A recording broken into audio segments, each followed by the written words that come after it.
Bonjour, merci d'assister à ma conférence que j'ai intitulée Perdons nos mauvaises habitudes. Donc aujourd'hui on va parler, alors je ne sais pas dans la salle qui c'est qui est plutôt sysadmin et qui c'est qui est plutôt développeur. Ah, bon, alors, on parlera un peu pour les sysadmins et un petit peu pour les développeurs, mais je pense que tout le monde devrait y trouver son compte. Beaucoup de choses dont je vais vous parler, en fait, c'est des choses dont j'ai l'habitude de. Je fais pas mal de support, j'ai l'habitude de rencontrer beaucoup de gens sur les forums, sur IRC ou des clients. Et c'est beaucoup de choses que j'ai collectées, qui ressortent et qui doivent, enfin, que je considère comme des mauvaises habitudes. Aujourd'hui, on est dans la phase de PHP 7 qui arrive. Alors, il y a beaucoup de gens qui vont vous parler des nouveautés de PHP 7, de tout ce qui est bien, etc. Alors, moi, je prends les choses à l'envers. C'est-à-dire que je vais vous parler des choses qui sont mal et qu'il faudrait qu'on arrête de faire ensemble. Et ça va aussi nous aider à passer plus tard à PHP 7. Donc rapidement, qui je suis? Je me présente, je suis Romy Collet, je suis un très ancien utilisateur de PHP et surtout, depuis quelques années, je travaille donc, je maintiens les paquets qui sont disponibles dans Fedora, donc les RPM, et depuis maintenant 3 ans, je maintiens aussi les paquets qui sont dans Red Hat Enterprise Linux. Donc en gros, et pour résumer, si vous utilisez aujourd'hui des paquets RPM de PHP, vous utilisez probablement mon travail. Et puis aussi, chose importante pour moi, depuis à peu près 3 ans, je suis aussi PHP développeur, c'est-à-dire que j'ai accès aux commits du cœur. Enfin, donc je travaille avec les autres développeurs sur PHP. Beaucoup de gens entendent parler de moi, beaucoup de gens utilisent mon dépôt, donc je maintiens un dépôt de RPM dont le but est de fournir pour les distributions Fedora, Red Hat Enterprise Linux et CentOS les différentes versions et les dernières versions de PHP.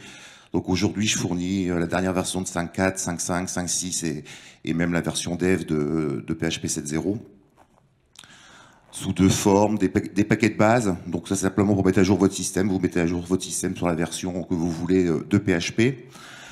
Et quelque chose qui me tient, que j'aime beaucoup, un projet qui me tient bien à cœur, c'est ce qu'on appelle les software collection, qui a une manière d'installer PHP en parallèle. C'est-à-dire qu'en fait, sur le même système, sur le même serveur, vous pouvez installer 4 ou 5 versions de PHP et qui vont fonctionner ensemble de manière parfaite. Donc ça, c'est vraiment, surtout pour les développeurs, puisqu'il y a beaucoup de développeurs, je pense qu'aujourd'hui, c'est une approche qui est vachement intéressante sur une machine de développement, d'être capable d'avoir les 4 ou 5 versions de PHP pour tester votre application dans les différents environnements de manière assez simple.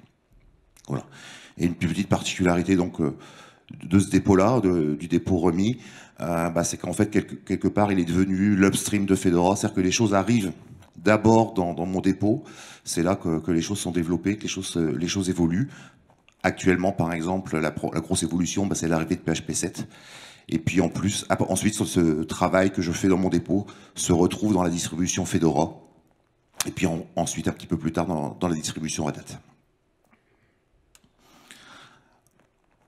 Donc une première partie plus pour les sysadmins, mais ça concerne aussi, je pense, forcément les développeurs. Premièrement, les versions de PHP. Juste un rappel, s'il y a des gens qui ne savent pas, aujourd'hui, les versions maintenues de PHP, c'est PHP 5.4. Comme ça a pu être dit dans d'autres conférences, il est bientôt en fin de vie, c'est-à-dire que d'ici la fin de l'année, normalement, PHP 5.4 sera plus maintenu. Pour cette année, il est maintenu uniquement sur les problèmes de sécurité. C'est-à-dire que si vous avez un bug dans PHP 5.4, c'est même pas la peine, il sera jamais corrigé, hein, sauf les bugs de sécurité. Donc déjà, c'est une version qui est pour ainsi dire presque morte. Les deux versions courantes aujourd'hui, c'est la 5.5 et la 5.6, qui sont activement maintenues aussi bien au niveau sécurité qu'au niveau bug fix. Normalement, il ne doit plus y avoir de nouvelles évolutions, de nouvelles features dans ces branches 5.5 et 5.6, et bien entendu la branche PHP 7 qui est très très active. Or, quand on fait des statistiques aujourd'hui pour voir ce qui se passe sur le web, on dit quelques chiffres qu'il y a 80% du web en gros qui tourne avec PHP aujourd'hui. On se rend compte que aujourd'hui, il y a encore 4% de gens qui tournent en PHP 4, 4% de sites. Enfin, je sais pas si c'est juste un peu effrayant. Enfin, moi, quand je vois ce chiffre-là, j'ai juste les poils qui se hérissent. Mais on a aussi un quart des sites web qui tourneraient encore sur du PHP 5.2. Donc c'est une version qui est complètement obsolète, complètement non maintenue, complètement non sécurisée, mais pourtant les gens continuent à l'utiliser. Et aujourd'hui, la grosse part, c'est encore PHP 5.3. Donc PHP 5.3, qui je vous rappelle, n'est plus maintenu depuis déjà quelques mois. Hein. Si on fait un bilan, oui, intéressant dans ces chiffres, PHP 5.6 apparaît même pas. Il est carrément en dessous du pourcent, carrément une part complètement non significative. Donc si on fait le bilan de ces chiffres-là, on se retrouve qu'il y a environ 80% des sites web aujourd'hui dans le monde qui font tourner une version non sécurisée de PHP. Voilà, donc ça, c'est ce qui me paraît quand même relativement assez dramatique aujourd'hui, quand on voit surtout tous les exploits. Il y a eu des exploits quand même relativement importants, relativement critiques. Mais il n'y a pas de maintenance et les gens continuent à utiliser ces versions-là. Pour utiliser une version sécurisée de PHP, en fait, il y a deux solutions.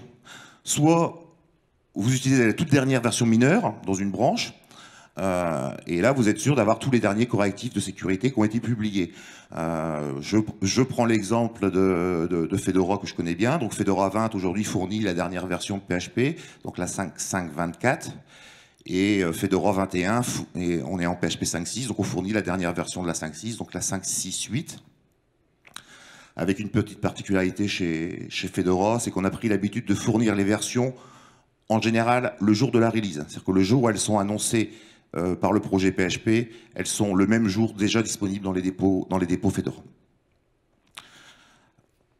Le petit problème, c'est que c'est un peu risqué de faire toutes les mises à jour de versions mineures. Il y a quand même si dans le projet PHP, on s'assure au maximum de ne rien casser sur une version mineure, de ne pas avoir de régression, de ne pas introduire de PC break, on essaye de faire les choses le mieux possible.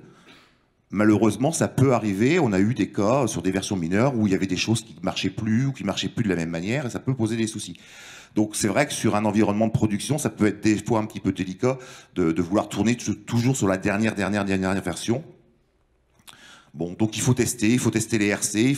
Si vous avez des machines de test et que vous voulez utiliser la dernière version, ben, il faut aussi passer sur les versions RC. Normalement, les versions RC sont identiques à la version finale. Donc il ne devrait pas trop y avoir de surprise entre les deux. Bien entendu, la deuxième solution, c'est d'utiliser une distribution entreprise. Ce sera le seul slide où je ferai de la pub pour mon employeur. Donc l'idée, c'est que Red Hat est capable, par exemple, mais Debian fait aussi la même chose de son côté. C'est-à-dire qu'au moment que la distribution sort, on a une version qui est figée, qui ne bougera plus, parce qu'on veut absolument rien casser, on veut pas introduire de changements, introduire de choses qui vont casser les sites en production. Donc les gens peuvent tourner en production pendant plusieurs années sur la même version. Simplement, on va quand même appliquer tous les correctifs de sécurité. Donc si vous prenez aujourd'hui Red Hat 7, on est en PHP 5.4.16, ça peut paraître ancien, mais une 5.4.16 avec tous les correctifs de sécurité. Donc vous avez une version qui est sécurisée, c'est pas la dernière, mais elle est stable et elle n'évoluera pas pendant toute la vie. Intéressant aussi à dire, je le précise, aujourd'hui Red Hat est capable de fournir du support sur PHP 5.4, 5.5 et 5.6. Hein, c'est très très intéressant. Le produit qui s'appelle Red Hat Software Collection, la version 2.0 doit sortir dans les jours ou semaines qui suivent et donc fournira PHP 5.4.40, donc qui est la dernière, 5.5.21 et 5.6.5 qui sont quand même des versions très très très très récentes hein, par rapport à ce qui a pu se faire dans le passé. Alors, je voudrais je vais vous parler à plusieurs reprises de MySQL. C'est quand même le partenaire habituel très très classique de PHP. Pour les sysadmins, je voudrais vous parler du pilote MySQL. Je me rends compte que dans énormément de cas, les gens continuent à utiliser le pilote MySQL distribué par Oracle. Alors, pour la petite histoire, ce pilote-là, il est complètement incompatible avec la licence de PHP. Donc, normalement, on ne devrait même pas avoir le droit de l'utiliser. Il y a une exception qui permet aux distributions Linux de le faire, mais voilà, c'est juste pas compatible. Ce qu'il faut savoir, c'est que le code, quand je dis non maintenu, en réalité, il est maintenu, mais il est maintenu à minima, et globalement, les développeurs de PHP, c'est pas là-dessus qu'ils vont mettre leurs efforts. S'il y a des efforts à faire, s'il y a des choses à améliorer, c'est pas là-dessus que ça sera fait. J'ai d'ailleurs dernièrement corrigé un bug dans ce pilote-là, c'est juste... globalement, j'ai discuté avec les autres développeurs, ils m'ont dit ouais, bah, oui, effectivement, on s'en occupe plus, quoi, on maintient plus, quoi. Donc, on a corrigé le bug, mais sans grande passion, quoi. Juste une petite info, il n'y a pas de contrôle de la mémoire. PHP n'est pas capable de contrôler la mémoire utilisée quand vous passez par le pilote d'Oracle. Et en plus, vous consommez beaucoup plus de mémoire parce que la mémoire, elle est déjà allouée dans le pilote Oracle et ensuite dans PHP. Donc, il y a des systèmes de doublons. Juste pour qu'on comprenne bien, pour être sûr de quoi on parle, c'est-à-dire que dans les distributions, le paquet s'appelle souvent PHP MySQL ou PHP 5 MySQL quand vous êtes dans l'environnement Debian. Et même pour info, on l'a complètement viré de Fedora. Voilà. Donc le choix aujourd'hui, c'est de prendre le pilote natif. Donc si vous êtes dans une distribution Linux, le paquet s'appelle généralement PHP MySQLND ou PHP 5 MySQLND pour les gens qui sont dans l'environnement .deb. Ça, c'est le pilote qui est recommandé par le projet. C'est un pilote qui a été entièrement développé pour PHP, qui est donc pour ça qu'on l'appelle le pilote natif. Donc aujourd'hui, si vous utilisez encore l'ancien, bah, virez-le et passez sur le nouveau. Alors, un des changements qui peut... Il y a, bon, deux petits points qu'il faut quand même tenir. La mémoire va être complètement gérée par PHP. Donc, dans certains cas, sur des programmes qui ne sont pas super bien écrits, on peut se faire descendre par la memory limit, où PHP va vous dire, attendez, là, vous voulez consommer trop de mémoire. Donc, alors, pour moi, c'est pas forcément un défaut. Ça veut dire que votre programme, il a un problème, il a été mal écrit.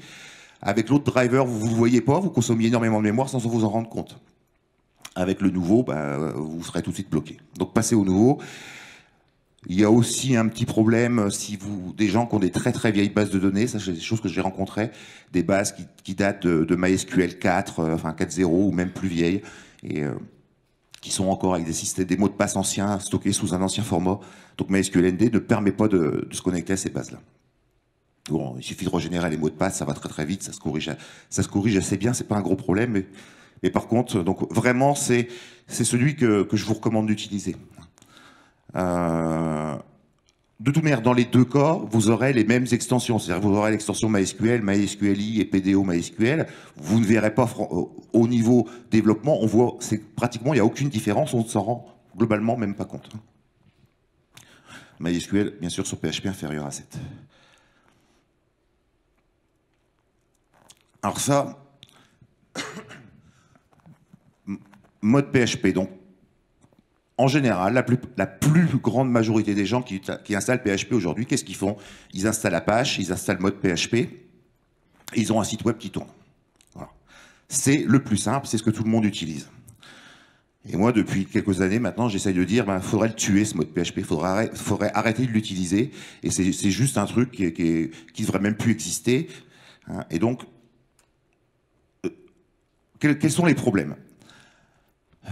Mode PHP, c'est quelque chose qui, déjà, premièrement, qui ne fonctionne uniquement avec Apache. Donc déjà, ça limite, c'est-à-dire que si vous voulez travailler avec d'autres serveurs web, vous ne pourrez pas l'utiliser. Et surtout, mode PHP ne fonctionne le mode worker, enfin le mode process. Hein, vous ne pouvez pas passer en mode multithread. En tout cas, c'est pas recommandé par le projet PHP, c'est pas vraiment supporté. Donc en fait, aujourd'hui, les gens, quand ils regardent Apache mode PHP, ils disent ouais, on a un serveur web qui tourne pas terrible, on peut pas l'optimiser, ça marche pas bien. Et des fois, les gens simplement changent de serveur web à cause de ça. Alors qu'en fait, tout ça, c'est des limites qui sont imposées par mode PHP. Et puis, il y a un problème de sécurité, c'est comme vous avez un seul gros processus, et que dans ce gros processus, vous avez Apache, et toutes les données d'Apache, mais aussi les données de PHP et de mode PHP, le fait d'avoir tout dans un même espace mémoire, ça peut entraîner des problèmes de sécurité importants. Et alors justement, je dirais que ça tombe bien, entre guillemets, c'est qu'il y a un CVE qui est tombé donc en fin d'année. Non, celui-là, pardon. Il y a un CVE en fin d'année dernière, pardon, qui a exploité une faille dans PHP Info et qui permettait de vider en gros la mémoire du serveur et donc typiquement de récupérer les certificats privés du serveur Apache. Apache a les certificats privés en mémoire et donc sur un site vous pouviez piquer les certificats privés du serveur et je vous laisse imaginer ce que vous pouviez en faire derrière. Voilà. Donc typiquement, tout ça c'est des contraintes de mode PHP. Alors aussi une grosse contrainte, bah, c'est que vous pouvez avoir qu'une seule version de PHP. Hein, il n'y a qu'un seul mode PHP qui peut être chargé dans Apache, donc une seule version de PHP, y compris pour PHP 7. Vous ne pourrez pas mixer PHP 5 plus PHP 7, c'est pas possible. Certains ont pu penser au départ que ça aurait pu marcher, mais non, simplement ça marche pas. Hein. Apache vous laisse faire et il meurt tout de suite. Juste pour ceux qui se demandent comment savoir si je suis en mode PHP ou autre, si vous utilisez le set handler dans la config d'Apache, la ligne qui est en bas, ça veut dire que vous êtes en mode PHP. Donc la solution aujourd'hui, c'est de basculer sur FPM. Donc vraiment, s'il y en a encore qui sont, il y en a encore qui sont sous mode PHP. Ah, il y en a quand même quelques-uns. Hein. Donc vraiment, essayez FPM, arrêtez d'utiliser mode PHP et passez à FPM. Donc premièrement, tout de même, FPM, c'est le seul qui fonctionnera avec tous les types de serveurs. Apache, Nginx, Light HTTP, etc. À partir du moment que vous utilisez FPM, vous n'êtes plus contraint de rester dans ce mode process. Vous pouvez basculer votre frontal Apache en mode multithread et vous allez augmenter énormément la capacité du serveur Apache parce que là, il n'y a plus de problème avec le mode PHP. Et en plus, vous allez isoler, c'est-à-dire que vous allez avoir un ou des process Apache avec leur mémoire et qui vont communiquer avec un ou des process FPM qui, eux, auront leur propre mémoire. Et donc, on va aussi diminuer de manière relativement sensible les risques de sécurité. Alors, des failles, il y en aura d'autres qui peuvent être découvertes par la suite. Côté hyper intéressant, c'est que vous pouvez avoir autant de serveurs FPM que vous voulez. Donc, vous allez être capable d'avoir une version par hôte virtuel ou par projet. Donc, vous pouvez avoir un projet sur la même machine qui tourne en PHP 5.4, un projet qui tourne en PHP 7.0, et vous pouvez mixer ça très, très, très facilement. Je parle de Docker, ouais, je trouve que c'est vachement sympathique à installer avec Docker. Je trouve que FPM se met très très bien dans un Docker. Donc, alors c'est vrai que jusqu'à il y a très récemment, c'était pas facile à installer, à utiliser FPM avec Apache. On était obligé de jouer avec le proxy pass. Alors c'est pas sympa, c'est pas pratique, ça oblige à écrire énormément de règles, et c'est une solution qui est en fait, qui était pas simple à utiliser, ce qui fait qu'aujourd'hui, la grande majorité des gens continuent à utiliser mode PHP ou sont passés sur Nginx. Donc maintenant, ça va être à page 2.4, depuis la 2.4.10, je crois, si je ne me trompe pas, on peut simplement utiliser les commandes qui sont en bas, les commandes sethandler. Donc simplement, vous retirez votre sethandler qui allait sur mode PHP, vous mettez le sethandler qui va sur votre proxy face au CGI. Et simplement, ça marche. Donc c'est vraiment une ligne, ça marche de la même manière, c'est transparent. Et c'est juste super pratique. Bon, j'ai mis 3 exemples parce que le premier exemple, c'est sur un proxy en mode réseau. Le deuxième, c'est sur un proxy... le deuxième, il faut avoir le proxy qui soit déclaré ailleurs. Mais enfin bon, c'est un vrai proxy. Et le troisième exemple, c'est de passer par les Unix Domain Socket, ce qui, dans beaucoup de cas, offre plus de performance. Donc tout ça, c'est supporté maintenant dans les dernières versions d'Apache. Juste un petit exemple pour vous prouver à quel point c'est simple. Ça, c'est la config que j'utilise sur ma machine. J'ai multiplié les vhosts. J'ai un vhost par version de PHP. J'ai simplement la commande sethandler pour chaque vhost, et ce qui me permet de tester tous mes sites qui sont installés sur ma machine, simplement en précisant le nom du vhost. Simplement, je vais passer soit en PHP 5.5, 5.6 ou 7.0. Donc très très simple. Très très vite, un petit exemple un Dockerfile. Donc ça, c'est le Dockerfile que j'utilise pour faire tourner PHP 5.3 quand j'ai besoin de faire des tests. Sur Red Hat 6, on a encore du PHP 5.3, donc je profite, je fais une image Docker basée sur Red Hat ou CentOS 6, et je fais tourner mon FPM dans mon Docker. Et en plus, extérieurement, c'est génial, parce que si vous avez un FPM local ou un FPM dans Docker, vous ne voyez pas la différence, quoi. Donc ça s'utilise exactement de la même manière, et c'est donc très très simple. Donc voilà un exemple, et vous voyez, le Dockerfile est pas très très compliqué.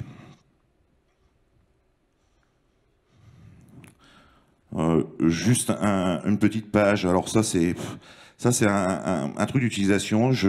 Ça me fatigue à chaque fois que je vois les gens dans tous les tutos, ils disent faut modifier le fichier .ini, faut modifier le PHP.ini. Alors arrêtons de modifier le PHP.ini. C'est la plus mauvaise manière de modifier une option de configuration de PHP. Voilà. La plus mauvaise manière. Premièrement parce que c'est global, ça va s'appliquer à tout le monde, à tous les projets, à tous les trucs, à tout ce qui est sur votre machine, le PHP.ini. En plus, il est fourni par la distribution. Alors ça, pour les gens qui utilisent des distributions Linux, Donc ça nous pose un petit souci, c'est qu'on peut pas le mettre à jour, parce que si vous le modifiez, vous bénéficierez pas des mises à jour. Voilà. Donc ça c'est juste un rappel quand on veut modifier de la config, soit on rajoute un fichier dans le php.d, c'est la solution la plus simple si vous voulez une option globale, mais surtout vous jouez avec les php value.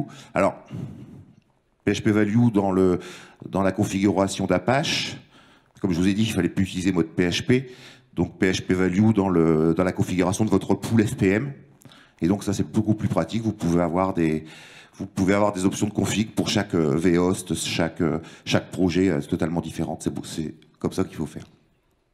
Et je rappelle simplement aussi les gens, c'est incroyable le nombre de gens qui ne savent même pas que le fichier .user.ini existe. Qui connaît le .user.ini? Il y a quand même quelques personnes, mais je suis tout le temps surpris de voir le nombre de gens qui ne savent même pas que ça existe, quoi. Ça a été introduit en PHP de mémoire en PHP 5.3. Voilà. Bon, deux, trois petites choses pour les sysadmins. Ça, c'est des choses que j'ai marquées un petit peu en vrac. ITK, je vois beaucoup de gens qui demandent d'installer ITK, c'est juste une aberration, c'est un truc qui ne devrait pas exister. Faire tourner Apache, propriétaire des pages, ça pose quand même un énorme problème de sécurité. J'ai appris dernièrement qu'il y avait encore une distribution que je ne citerai pas, qui utilisait encore le add handler. Non, c'est le set handler qu'il faut utiliser. Pareil, même problème de sécurité. Pour les distributions RPM, arrêtez de désactiver ce Linux, essayez de comprendre comment ça marche. APC, ah oui, alors APC, aujourd'hui, c'est des choses qu'on me demande presque toutes les semaines. Il y a toujours quelqu'un qui vient dire comment je fais pour installer APC. Je suis en PHP 5.6 et je voudrais installer APC. Alors, juste un rappel, APC, il est mort, il n'est pas maintenu, il n'y a jamais eu une version stable de publiée pour PHP 5.4. Donc voilà, on oublie APC, s'il vous plaît. Merci. Juste l'alternative, bien entendu, c'est Opcache, qui est intégré dans PHP 5.5 pour le cache d'opcode, et APCU, ou il y a d'autres solutions, mais APCU qui est compatible avec APC pour les caches users. Voilà. Puis un comportement aussi, aujourd'hui, il y a beaucoup de gens, surtout dans le domaine, il y a beaucoup de sysadmins, il y a encore beaucoup de gens aujourd'hui qui sont dire ça marche, on bouge plus. Bah ouais, mais bon, aujourd'hui, dans le monde aujourd'hui, on peut plus rester comme ça, quoi. C'est juste plus possible de dire je ne bouge plus. Aujourd'hui, on ne peut pas rester avec les... Enfin, sauf si vous avez éventuellement une machine en local qui sert à des petits trucs, qui est complètement isolée, qui n'est pas connecté au réseau, etc. Vous pouvez. Mais si vous êtes sur le web, si vous êtes connecté sur Internet, vous avez quand même intérêt à... Vous êtes obligé d'avancer, vous êtes obligé de vous mettre à jour, il n'y a pas d'autres alternatives. Voilà, c'était ces principales choses que j'ai fait pour les sysadmins. Là, on va rentrer sur plus pour les développeurs. Alors, beaucoup de gens, je pense que vous connaissez tous cette fonction, serialize, unserialize. Eh bien, oubliez-la, jetez-la, ne l'utilisez plus. Voilà mon conseil. Juste pour rappeler à quoi ça sert. Serialize a été conçu pour stocker de manière locale, temporaire, des données. Donc l'usage typique, c'est de mettre des données en session, par exemple. Voilà.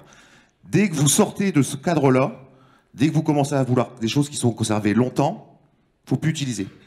Dès que c'est plus local, c'est-à-dire commencer à faire des échanges, c'est une très mauvaise idée. Si vous voulez mettre en base de données, j'ai vu des gens qui stockaient des données sérialisées en base de données, je l'ai vu, c'est juste une aberration.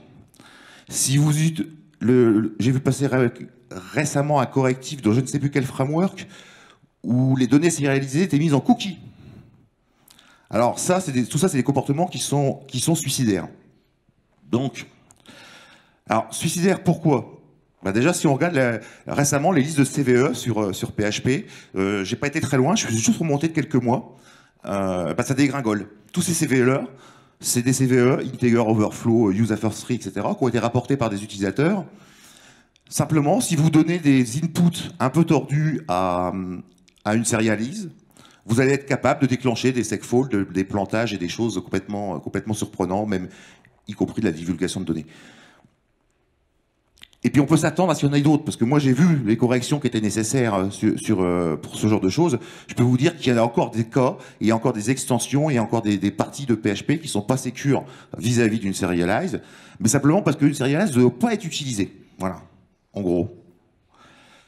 Enfin, pas être utilisé sur le réseau, quoi. Si vous commencez à transiter des données sérialisées avec Serialize sur le réseau, vous allez de toute manière dans le mur. Juste pour comprendre comment les gens peuvent exploiter la vulnérabilité, j'ai écrit une petite classe très très simple qui s'appelle mini-cache. Je ne sais pas si vous voyez bien. Bon, simplement, en gros, on cache le contenu d'un fichier et quand on sérialise cet objet, simplement, on va stocker le chemin. Et quand on va réveiller, quand on va désérialiser le fichier, on va aller désérialiser l'objet, pardon, on va aller relire le fichier sur le disque. C'est idiot, c'est probablement un truc qui n'est pas utilisable, mais c'est juste pour un bout de code simple. Qu'est-ce qui va passer quand vous allez recevoir des données de l'extérieur? Si le gars il vous envoie mini-cache etc password, vous allez désérialiser ça et vous allez récupérer le fichier du contenu password. Après, ça va dépendre de votre code. Mais ce qui est très très important, c'est que vous n'avez même pas de contrôle sur les classes. C'est-à-dire qu'à partir du moment où vous acceptez des données que vous allez désérialiser, l'utilisateur malveillant, lui, va pouvoir vous envoyer des noms de classes. Et vous n'avez aucun contrôle sur ces choses-là.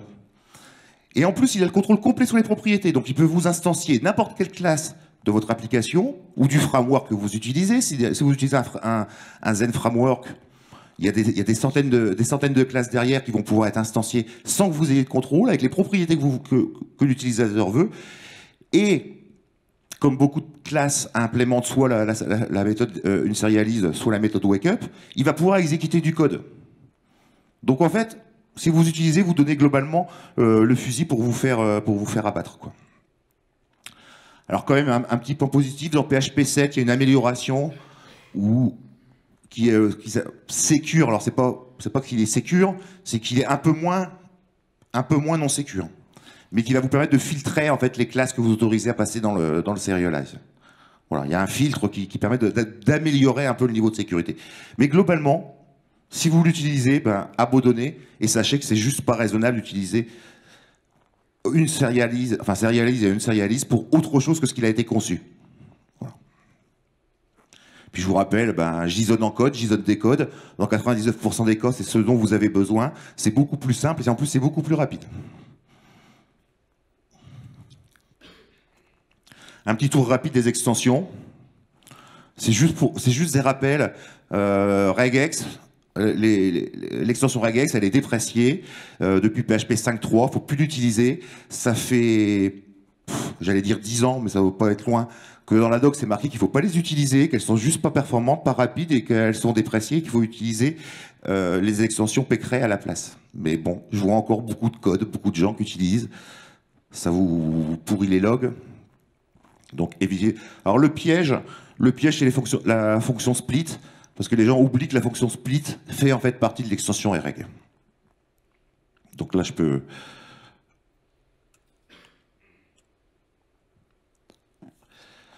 L'extension MySQL. Alors, ça permet de faire un petit point. L'extension MySQL, elle est dépréciée depuis PHP 5.5. Et elle a été supprimée de PHP 7. Alors j'ai vu venir des gens paniquer. On peut plus faire de MySQL avec PHP. Alors, donc juste pour mémoire, il y a au moins 3 extensions qui permettent de faire du MySQL. Il y en a une qui est l'extension historique, qui est arrivée avec PHP 3, qui est là depuis toujours. Simplement, donc c'est toutes les fonctions qui commencent par MySQL souligné. Hein, toutes ces fonctions-là. Encore une fois, c'est du code qui est maintenu à minima, qui n'a pas subi d'évolution, qui n'a pas subi d'amélioration, qui n'a pas bougé depuis des années. On l'adapte, on corrige les bugs, on fait des choses, mais c'est quelque chose qui est juste vraiment maintenu au strict minimum. Et en plus, bon, aujourd'hui, on peut utiliser ça que de manière procédurale. Il n'y a absolument pas d'interface au-dessus. Et en plus, alors ça, je ne sais pas si tout le monde le sait, la fonction MySQL escape string pose un gros problème de sécurité. Il y a eu pas mal d'exploits qui ont été faits à travers cette fonction-là. Donc s'il y a des applications qui utilisaient ça, c'était un vecteur d'attaque. Donc juste pour rappel, il y en a deux que vous pouvez... Il y a les 2 autres extensions. Donc il y a l'extension MySQLi. Migrer de MySQL à MySQLi sur une application assez costaud de quelques centaines de milliers de lignes, je crois que j'ai dû le faire en moins d'une demi-journée, quoi. Un test inclus. C'est quand même relativement trivial, c'est très très simple. En plus, après, vous pouvez améliorer, vous pouvez passer par l'interface objet, enfin des choses plus gentilles. Et puis, bien entendu, vous pouvez passer sur PDO. Alors là, le coût est forcément beaucoup plus cher, hein, si vous passez sur une couche d'attraction, mais il y a d'autres bénéfices, quoi. Juste deux extensions, encore une extension qui me pose problème, qui s'appelle IMAP. Aujourd'hui, le problème d'IMAP, ça c'est des choses, les gens ont tendance à l'oublier. IMAP utilise une librairie système, une bibliothèque système, pardon, qui s'appelle libc client, qui est juste plus maintenue. Alors c'est un problème un peu critique parce que on maintient du code, mais les fondements qu'on utilise derrière sont plus maintenus. Donc il y a des problèmes aujourd'hui, il y a des problèmes là-dedans, il y a des bugs, des sécurités. J'ai été voir sur le site. Sur le site, aujourd'hui, oui, il y a des rapports de bugs, mais il n'y a plus personne qui s'en occupe, quoi. Donc ça pose des soucis. Donc il y a eu une RFC pour le supprimer de PHP 7. La RFC n'a pas passé à quelques voix. Enfin, je veux dire, ça c'est vraiment. Il y a des gens qui ont dit ouais, non, mais ça marche, on le garde. C'est juste pas raisonnable de le garder, donc je vous déconseille de l'utiliser. Regardez plutôt les bibliothèques qui existent. Je pense en particulier à la bibliothèque de Horde, qui est une implémentation pure PHP qui permet de faire de l'IMAP. Voilà. Évitez d'utiliser cette extension. Une autre sur laquelle je vais insister un tout petit peu plus, c'est Mcrypt. En ce moment, je vois beaucoup de gens qui viennent me dire comment je fais pour installer Mcrypt, bon, notamment parce que chez Red Hat, on l'a viré aussi, on la fournit même plus. Même chose, Mcrypt, dans votre code, si vous l'utilisez, il y a un problème grave. Mcrypt, c'est une extension qui utilise une bibliothèque qui s'appelle libmcrypt, qui est plus maintenue. Si vous allez sur le site, il ne se passe plus rien. Ça fait, il n'y a pas eu de commit depuis 2006, je crois. Enfin, ça fait quand même plus de 7 ans. Il n'y a plus de commit, il y a plein de bugs, il y a des rapports de bugs, il y a des choses, il ne se passe plus rien. Et on est sur une bibliothèque de cryptographie. Donc la cryptographie, c'est la sécurité, c'est des choses qui sont quand même vachement sensibles. Donc, si vous croyez avoir besoin de Mcrypt, posez-vous la question. Peut-être falloir revoir mon code, quoi. Il va falloir voir ce qui se passe derrière. Alors j'ai deux, trois exemples que j'ai été chercher dans des choses, dans des produits classiques. Ça, c'est un exemple de code dans Runcube. Donc Runcube, bon, eux, ils utilisent toujours Mcrypt, mais de manière optionnelle. En fait, globalement, ils disent si je peux crypter avec OpenSSL, je vais commencer par utiliser OpenSSL. Si vraiment, par un coup de malchance, je tombe sur une version de PHP où il n'y a pas OpenSSL, je ne sais même pas si ça existe, hein, je vais tenter d'utiliser Mcrypt, et puis si vraiment j'ai pas Mcrypt, je vais faire une implémentation pure PHP. Voilà. Mais bon, pour vous dire, par exemple, chez Runcube, vous n'avez pas besoin d'Mcrypt. J'ai pris un autre... Alors oui, donc cet exemple-là, c'était du cryptage triple DES. Un exemple, beaucoup les gens utilisent Mcrypt simplement pour générer des nombres aléatoires, pour générer de l'entropie. Non, c'est juste pas utile. Donc là, c'est l'exemple que j'ai pris dans PHP SecLib. Même chose, ils ont un algorithme, ils disent si OpenSSL, je vais utiliser OpenSSL, sinon je vais lire le fichier urandom, sinon je vais essayer d'utiliser Mcrypt, enfin voilà. Donc il y a plusieurs choses. C'est vraiment pour vous montrer que même sur certains projets, vous pouvez croire qu'ils en ont besoin, en fait, ils n'en ont plus du tout besoin. Et d'ailleurs, j'ai un peu travaillé avec quelques projets pour leur faire remonter le problème.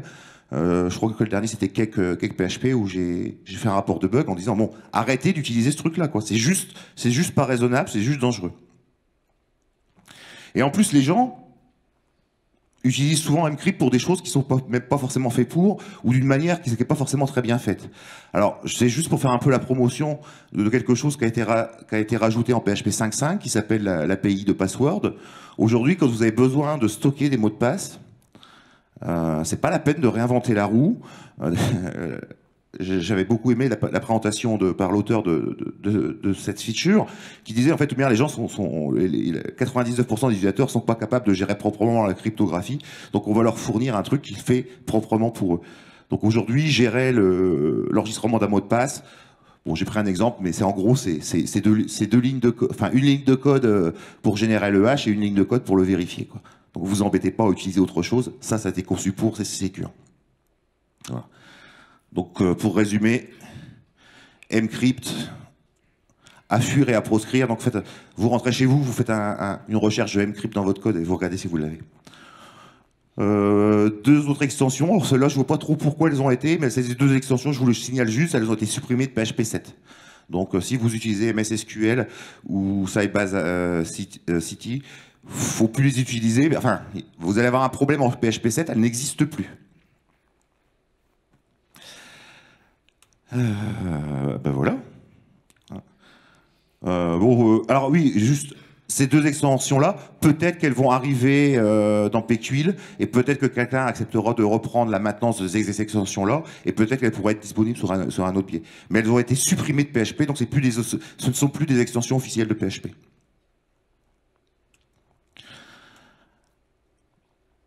Le lien John Day, si vous voulez laisser un commentaire et me dire ce que vous avez pensé, si je vous ai appris des choses.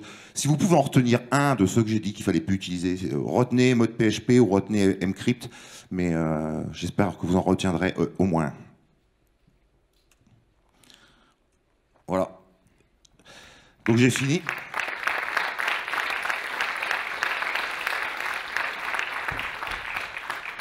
Merci de votre attention, et si vous avez des questions, ben, je suis à votre écoute.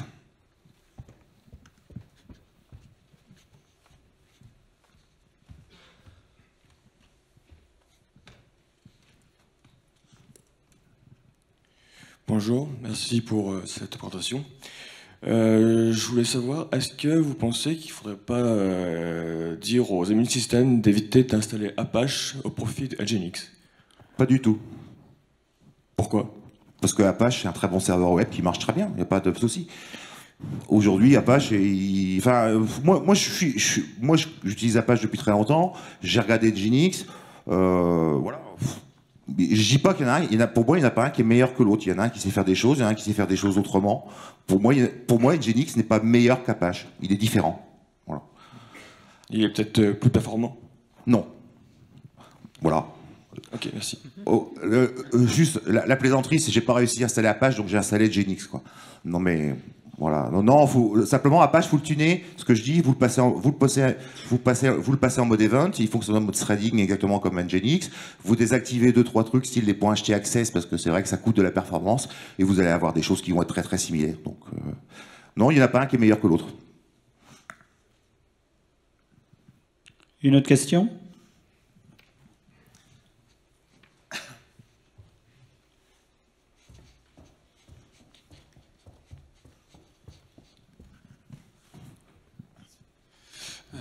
Bonjour, merci pour la présentation, c'est très intéressant. Une question, si on n'utilise pas le serialize, parce que avec le JSON encode ça marche pas, comment on fait quand on a des objets avec des références circulaires? La question, effectivement, Serialize, c'est aujourd'hui l'outil qui permet de serialiser en gardant le typage des objets, en regardant les références, etc. C'est la seule chose qu'on a à notre disposition. J'ai pas dit qu'il fallait complètement le proscrire. Si c'est pour stocker des choses en session, des choses locales qui vont avoir une durée de vie de quelques minutes, il n'y a pas de problème. Hein, il a été fait pour ça. Maintenant, là où vraiment il faut se poser une question, c'est que si vous commencez à échanger des données avec un autre système, si vous commencez à avoir ces données-là qui transitent sur le réseau, c'est là qu'il ne faut plus l'utiliser. Donc là, à un moment donné, il y a un problème de conception, à un moment donné, il faut revoir l'application, quoi. Oui, non, mais complètement. Après, on peut pas tout revoir. Là, pour le coup, c'était une application où tu commits, ça va en prod, et pour le debugging des objets, en fait, quand il y avait un bug, le seul moyen, c'était de faire du serialize, et après, pour relire l'objet, parce que...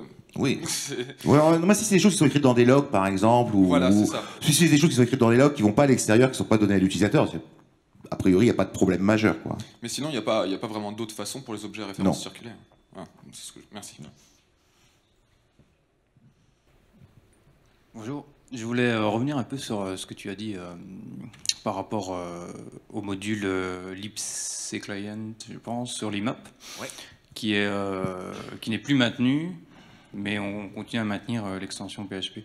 Comment ça se fait qu'on arrive à des processus et qu'on n'arrive pas à un consensus pour régler ce genre de problème? C'est une bonne question. C'est le problème de la démocratie, c'est-à-dire qu'à un moment donné, on a regardé les extensions dans PHP, on a dit quelles sont celles qui posent problème. IMAP en faisait partie, on a fait une RFC en disant on supprime ou on garde. Et voilà, et les développeurs et les utilisateurs, globalement ceux qui ont le droit de vote, ont décidé qu'on gardait. Voilà. Je crois que c'est passé à 2 voix près, enfin voilà, c'est tout, c'est la démocratie. Alors on remettra ça sur le tapis pour une version suivante. Hein, mais J'avais prévu, j'ai pas eu le temps de faire une RFC puisqu'on la garde au moins de la marquer dépréciée, au moins de prévenir les gens. Attendez, là, vous utilisez un truc qu'il faudrait mieux pas utiliser. Mais bon, voilà. Il n'y a pas de gentil dictateur chez PHP qui est capable de dire moi je vire et je demande pas l'avis aux utilisateurs. Voilà. PHP c'est un projet démocratique. Donc moi ça m'a rendu malheureux mais voilà, ça reste. Ouais, oui, il y a eu une discussion, mais en gros, la discussion, c'est de dire ça marche. Voilà. Alors après, ce que les gens ne s'en rendent pas compte, c'est que ce qu'il faudrait, c'est que PHP devienne l'upstream de libc client. C'est-à-dire que PHP intègre libc client dans l'arbre de PHP et dise maintenant, c'est nous qui maintenons. Parce qu'on veut l'utiliser. La logique, c'est de dire si on veut utiliser, comme il n'y a plus le projet n'existe plus, il faut le maintenir nous-mêmes. Ou trouver une alternative, on n'en a pas trouvé. Mais c'est pas le cas. Donc aujourd'hui, voilà, on serre les fesses.